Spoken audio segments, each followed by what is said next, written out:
Buenos días. Hoy en su café matutino veremos cómo Dios actuó a través de los apóstoles el día de Pentecostés.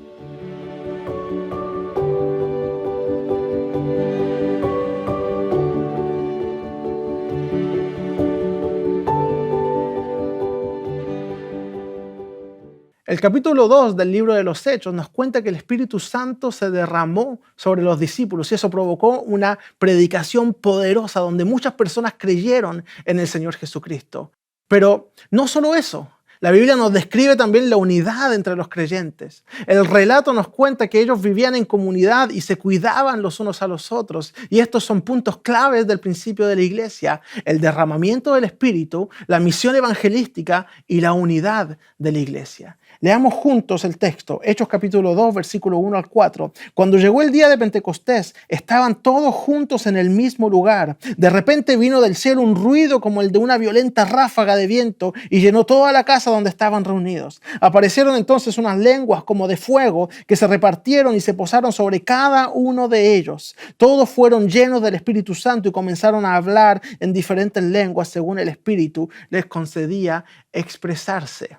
El Espíritu Santo es derramado en ese momento. Y lo primero que nos dice el texto es que estaban todos juntos en un mismo lugar. Y si retrocedemos un poco, unos instantes, al capítulo 1, al versículo 14, podemos leer que dice la Biblia que todos en un mismo espíritu se dedicaban a la oración. Eso dice la palabra en ese lugar. Y cuando estaban juntos, el objetivo era estar unidos, orando, esperando. Y lo más probable es que el día de Pentecostés estaban haciendo lo mismo. Estaban orando, esperando que llegara la promesa del Señor. Y mientras esperaban que se cumpliera la promesa, permanecían juntos, conectados a Dios, a su voluntad. Y a veces nosotros también pasamos por temporadas de esperas, temporadas en las cuales no sabemos exactamente lo que pasará con nosotros o a dónde el Señor nos va a llevar. A veces, tal como Jesús lo hizo con sus discípulos, el Señor nos manda a esperar. Pero es muy importante que en esa espera no nos desconectemos de Él, que mantengamos nuestra vida de oración, que continuemos formándonos y preparándonos para el día en que el Señor nos llame y que nos halle listos para cumplir con su llamado en nuestras vidas. Cuando llegó el día de Pentecostés, dice, estaban todos juntos como Jesús les había mandado, dice la palabra. Y muchas veces en tiempos difíciles de espera, lo primero que hacemos es olvidar las promesas de Dios, olvidar sus mandamientos. Antes de seguir leyendo, quiero dejarles esto. Siempre confíe en el Señor. Mismo cuando tus ojos no pueden ver nada, sigue orando, mismo si en tu oración no sientes nada. Porque no se trata de lo que podemos ver o lo que podemos sentir, se trata de poner nuestra confianza en Dios. Él siempre cumple sus promesas, pero siempre en el momento apropiado. El Espíritu Santo los hizo esperar, pero no lo hizo en vano. No se derramó sobre ellos inmediatamente porque había un momento apropiado que el Señor estaba esperando. Y esto era Pentecostés. Pentecostés es una de las 3 fiestas judías de peregrinación. Esto quiere decir que para aquel festival, gente de toda la nación iba a Jerusalén a entregar sus dones, sus ofrendas. Y en ese momento, cuando estaba la multitud de todos los extremos de la tierra, de todos los lugares, descendió el Espíritu Santo y se manifestó con poder en medio de los discípulos. El suceso que iba a propulsar el Evangelio de Jesús por todo el mundo ocurrió con un mover sobrenatural donde el poder del Espíritu Santo de Dios se manifestó de forma evidente mientras estaban reunidas personas de todas las naciones. Por eso el Señor esperó. Por eso debemos nosotros también aprender a ser pacientes y esperar los tiempos de Dios, porque sus tiempos son perfectos. Estando los discípulos rodeados de personas de todas las naciones, el Espíritu Santo desciende sobre ellos y los hace hablar en diferentes idiomas. Sigamos leyendo lo que nos dice el texto en los versículos 5 al 11. Dice, estaban de visita en Jerusalén judíos piadosos procedentes de todas las naciones de la tierra. Al oír aquel bullicio, muchos corrieron al lugar y quedaron todos pasmados porque cada uno los escuchaba hablar en su propio idioma. Desconcertados y maravillados decían, ¿no son galileos todos estos que están hablando? ¿Cómo es que cada uno de nosotros los oye hablar en su lengua materna? Cuando el Espíritu Santo se mueve, es evidente y muchos corren para ver qué es lo que está pasando, qué es lo que está ocurriendo. Pero debemos notar que Él siempre se mueve con un propósito. Había necesidad de comunicar la palabra a personas que hablaban diferentes idiomas. Entonces, Él dio el don de lenguas. Y asimismo hoy, Él imparte los dones según la necesidad y como Él disponga. Luego lo que nos dice el versículo 7 sobre la reacción de la gente es bien interesante. Ellos preguntan, ¿no son galileos estos que están hablando? Lucas dejó este detalle en su libro por una razón. Galilea era considerada como un lugar menos desarrollado que el resto y su forma de hablar, la forma de hablar de los habitantes de ese lugar era particular. En otras palabras, podemos decir que el acento de los galileos era extraño para los demás. Y yo creo que los que han viajado o emigrado a un país que habla un idioma distinto al suyo puede comprender esto. Puede comprender el hecho de hablar y sentir que no habla como los demás. Saber que el momento que abre su boca la gente sabe que es extranjero. Y al mismo tiempo, saber que al momento que abre su boca puede ser criticado, juzgado, menospreciado, simplemente por su forma de hablar. Puede ser descalificado de un trabajo, puesto a un lado o despreciado, no por sus aptitudes o habilidades, pero simplemente por su origen y su acento. Y esto era el caso de los galileos, pero Dios usó a esos hombres. Cuando te sientas abatido, cuando te sientas inferior a los demás, recuerda que para Dios no hay límites, para Dios no hay imposibles. Dios te quiere usar con tus habilidades, solo confía en Él y en su plan para tu vida. Ellos eran despreciados, pero Dios los usó. Ellos se sentían débiles, pero Dios los hizo fuertes. Se sentían necios, pero Dios los hizo sabios. Ellos se sentían incapaces, pero Dios los capacitó para cumplir con la misión más importante de la historia de la humanidad. Los discípulos hicieron mucho más de lo que podían imaginar o soñar, pero sobre todo, con el Espíritu Santo hicieron mucho más de lo que podrían haber hecho solos. Y esto trae a mi memoria las palabras del apóstol Pablo, que se encuentran en 1 Corintios 1, 27 al 31. Dice, pero Dios escogió lo necio del mundo para avergonzar a los sabios y escogió lo débil del mundo para avergonzar a los poderosos. También escogió Dios lo más bajo y despreciado y lo que no es nada para anular lo que es, a fin de que en su presencia nadie pueda jactarse. Pero gracias a Él ustedes están unidos en Cristo Jesús, a quien Dios ha hecho nuestra sabiduría, justificación, santificación y redención, para que, como está escrito, si alguien ha de gloriarse, que se gloríe en el Señor. Nosotros nos gloriamos en el Señor Jesucristo, por el cual podemos ser salvos. Y luego la Biblia nos cuenta que los hombres dijeron, ¿Cómo es que cada uno de nosotros los oye hablar en su lengua materna? La última vez que Dios hizo un milagro, una obra sobrenatural que tenía que ver con las lenguas, fue en la Torre de Babel. Pero en la historia de la Torre de Babel, la Biblia dice que Dios trajo confusión en las lenguas y que ya ninguno se entendía, de modo que se dispersaron por todo el mundo. En ese momento fue un acto de juicio sobre un mundo caído y rebelde. Ahora Dios lo vuelve a hacer, pero como acto de redención para restaurar a la humanidad caída. Y esta vez el milagro de las lenguas ya no provoca confusión ni dispersión, más bien provoca que todos entiendan las buenas nuevas de Jesucristo. Dios quiere rescatar a la humanidad de su rebelión, de su caos y de su confusión. Y ya no hay fronteras. Podemos ver aquí que ya no hay nada que divida al ser humano. Había personas de todas las naciones. Dios quiere unir al ser humano en la enseñanza de Cristo. Pero note algo importante. Lo hizo en el idioma de cada uno.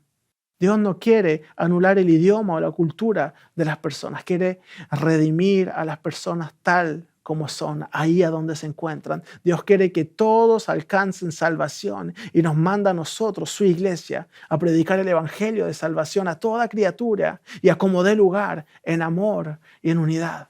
Pero debemos saber que en el cumplimiento de nuestra misión de predicar el evangelio siempre habrá quien se oponga a nosotros y que se burle, tal como lo podemos ver en los siguientes versículos. Vamos a leer el texto.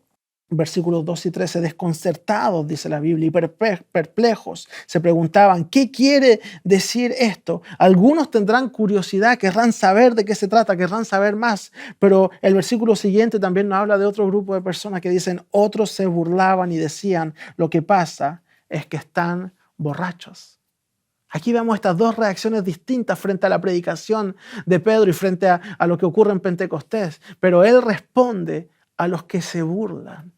Pedro decide responder a los que están en desacuerdo.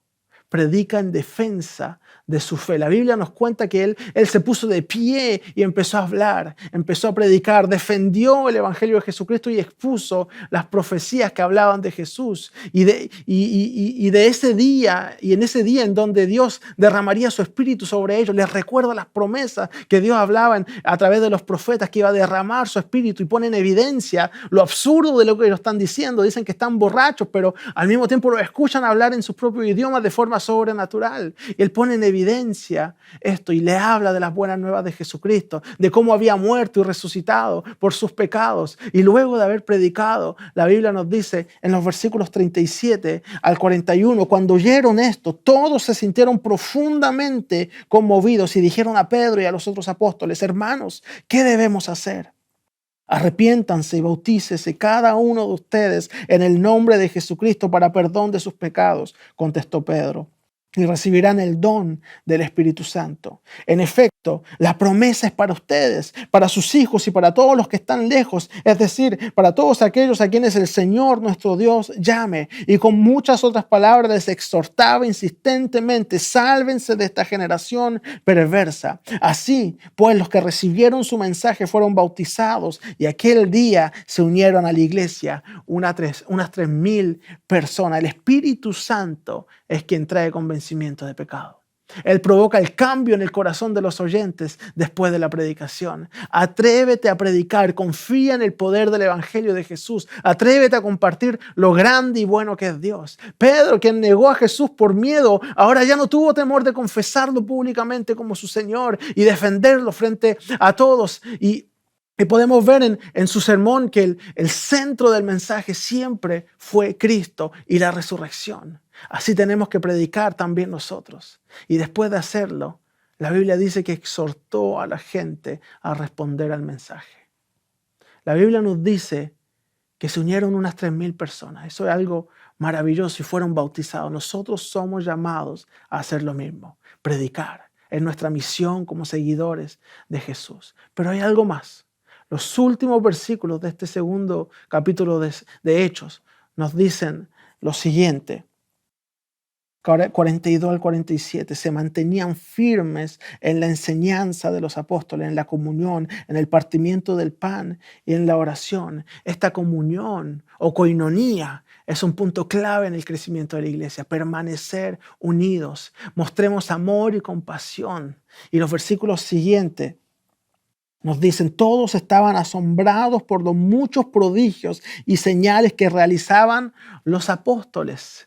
El hecho de estar juntos fortalecía su fe porque seguían viendo la mano de Dios moviéndose, obrando. Si usted está viendo este video y no se congrega en una iglesia, lo exhorto a buscar un lugar para congregarse y seguir creciendo en su fe y su conocimiento de la palabra.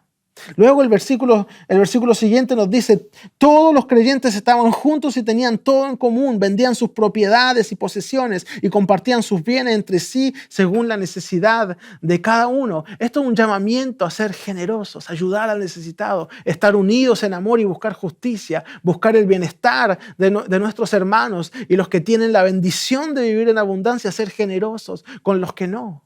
Pero cuidado, esto tampoco quiere decir que hay que vender todo lo que tiene y vivir en escasez para que otros puedan vivir en abundancia. Recuerde que Pablo dice en 2 Corintios 8:13, no se trata de que otros encuentren alivio mientras que ustedes sufren escasez, es más bien cuestión de igualdad. En otras palabras, el que pueda ayudar, que lo haga.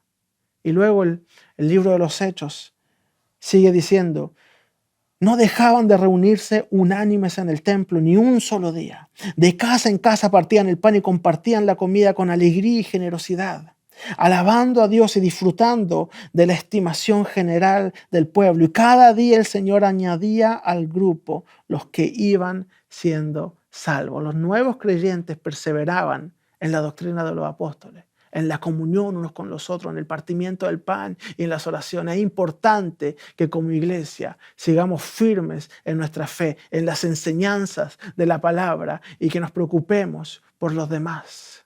Dios añadía, dice la Biblia. O sea que Dios respalda la predicación. Así termina el capítulo diciendo que cada día el Señor añadía. a los que tenían que ser salvos. Y esto nos muestra que nosotros somos instrumentos en sus manos, pero Él es quien evangeliza finalmente. Como dice el Pablo en 1 Corintios 3:6, yo sembré, Apolo regó, pero Dios ha dado crecimiento. Prediquemos fielmente su palabra sabiendo que Él es quien nos respalda. Añadirá a los que han de ser salvos. Que Dios los bendiga.